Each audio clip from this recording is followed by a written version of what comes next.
Venezuela की जंग का पहला अध्याय समाप्त हो चुका है, लेकिन क्या सच में ऐसा है? क्या लैटिन अमेरिका में अपना प्रभाव बढ़ाने में जुटे रूस और चीन इस मौके को ऐसे ही जाने देंगे? क्योंकि वेनेजुएला में अमेरिका अगर अपने समर्थन वाली सरकार बना भी देता है, तो क्या उससे मादुरो और ह्यूगो चावेज के समर्थक उसे चलने देंगे? क्या चीन और रूस मिलकर इसे यूक्रेन जंग की तरह बना सकते हैं, या फिर अमेरिका के खिलाफ एक प्रॉक्सी वॉर छेड़ी जा सकती है? आप जानिए, वेनेजुएला पर ट्रंप के हमले के बाद किस तरह की आशंकाएं उभरती हुई नजर आ रही हैं। धमाके कैराकास में हो रहे थे, लेकिन कुछ ही घंटे के वक्त में इसकी शॉकवेव मॉस्को से बीजिंग तक पहुंचे। ये होना ही था।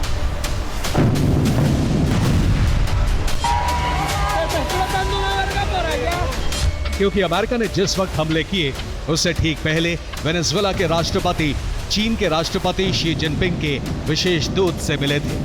तनावपूर्ण माहौल में जिनपिंग के विशेष दूत का कैराकास में मौजूद होना एक बड़ा संकेत है।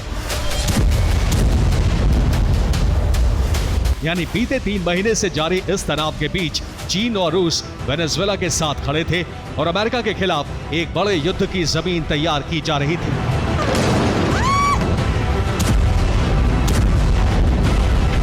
इसीलिए अमेरिका के हमले होने के ठीक बाद रूस ने इस पर तीखी प्रतिक्रिया दी है। रूस ने कहा है कि वेनेजुएला के खिलाफ अमेरिकी आक्रमण गंभीर चिंता का मुद्दा है। रूस इन हमलों की कड़ी निंदा करता है। यूएन सुरक्षा परिषद की मीटिंग तुरंत बुलाई जाए।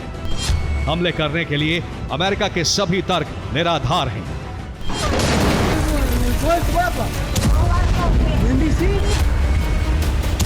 रूस और चीन ये जानते थे कि ट्रंप मादुरो को सत्ता से हटाने के लिए जंग की हद तक जा सकते हैं, और यही हुआ है।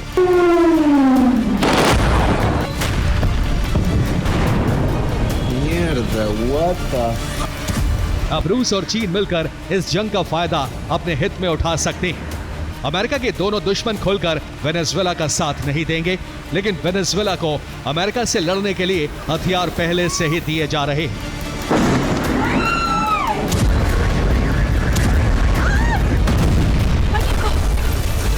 जिस तरह अमेरिका और यूरोप के देश रूस के खिलाफ यूक्रेन को 4 साल से हथियार दे रहे हैं, ठीक उसी तर्ज पर इस जंग में वेनेजुएला को हथियार दिए जा सकते हैं।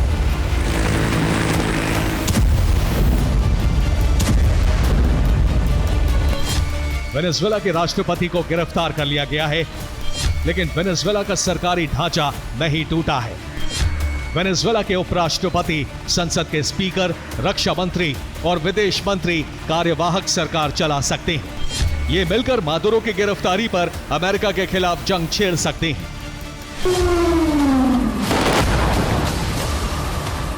मादुरो की गिरफ्तारी के बाद वेनेजुएला में अस्थिरता आ सकती है, लेकिन यह भी तय है कि मादुरो के करीबी उनकी रिहाई के लिए अमेरिकी हितों पर हमले करेंगे।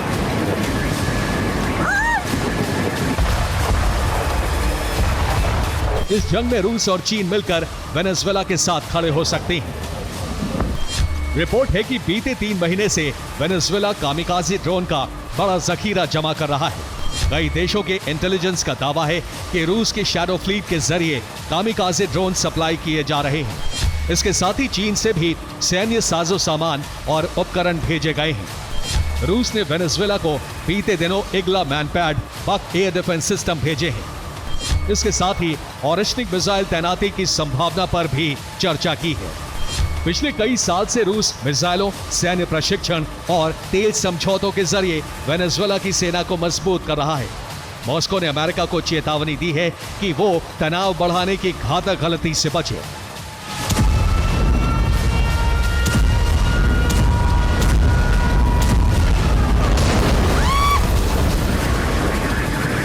अगर रूस और चीन के हथियार वेनेजुएला की जमीन पर पहुंचते हैं, तो वैसा ही सिरदर्द होगा जैसा यूक्रेन रूस के लिए बन चुका है।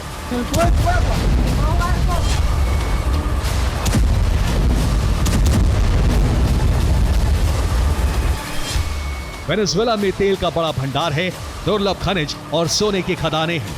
इसीलिए चीन और रूस मिलकर उसे अमेरिका के खिलाफ खड़ा करके लैटिन अमेरिका में अपनी जमीन मजबूत करना चाहते हैं, और ट्रंप के हमले उसका आधार बन सकते हैं। Bureau report, TV9 Bharatvarsh.